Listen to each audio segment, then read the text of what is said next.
Congress party గత ఎన్నికల్లో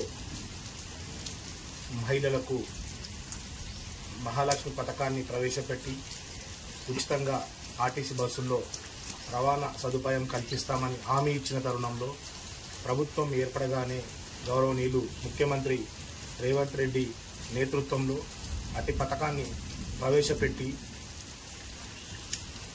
విజయవంతంగా నడుస్తున్న తరుణంలో నిన్న TRS party working president KTR గారు మహిళలపై డ్యాన్సులు చేయండి, స్టెప్పులు వేయండి అని అనుచిత వ్యాఖ్యలు చేయడం సమంజసం కాదని వెనక్కి తీసుకోవాలని ఈ సందర్భంగా గుర్తు చేస్తున్నాం.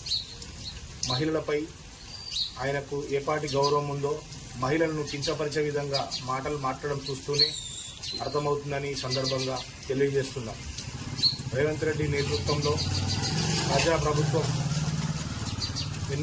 అన్ని సంక్షేమ వర్గాలను కాపాడుకోవడానికి ఎన్నో పథకాలను ప్రవేశపెడుతుందని, వాటిని అమలు చేస్తుందని ఈ సందర్భంగా తెలియజేస్తున్నాం.